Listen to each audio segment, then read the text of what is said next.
દાહોદ જિલ્લાના ઝાલોદમાં વાસ્મો કચેરીના assistant social manager Dharmendra Chauhan લાંચ લેતા પકડાયા છે.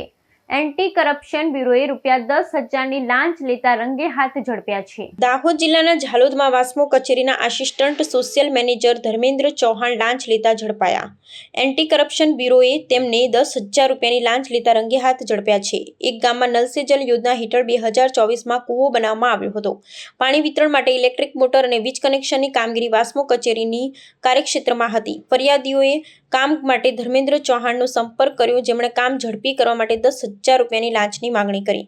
ફરિયાદી એસીબીનો સંપર્ક કર્યો. 12 જૂન 2025ના રોજ પોલીસ ઇન્સ્પેક્ટર MM તેજોતના નેતૃત્વમાં ટ્રેપ ગોઠવવામાં આવી. આરોપીએ ઓફિસમાં લાંચની રકમ સ્વીકારતા જ એસીબીએ તેમને ઝડપી લીધા. આ કાર્યવાહીનું સુપરવિઝન એસીબી પંચમહાલ ગોધરાના મદદનીશ નિયામક BM પટેલે કર્યું. આરોપી ધર્મેન્દ્ર ચૌહાણ વડોદરાની પ્રાઇમ વાટિકા સોસાયટીમાં રહે છે અને મૂળ આણંદના ગોલાણાના વતની છે. તેઓ 11 માસના કરાર આધારે વર્ગ 3ના કર્મચારી તરીકે ફરજ બજાવતા હતા. તેમની વિરુદ્ધ ગુનો નોંધી તપાસ શરૂ કરવામાં આવી છે. આ ઘટનાથી દાહોદ જિલ્લાના લાંચિયા અધિકારીઓમાં ફફડાટ ફેલાયો છે. એસીબીની સક્રિયતા અને જાગૃત નાગરિકોના સહયોગથી લાંચખોરો સામેની લડત વધુ મજબૂત બની રહી છે.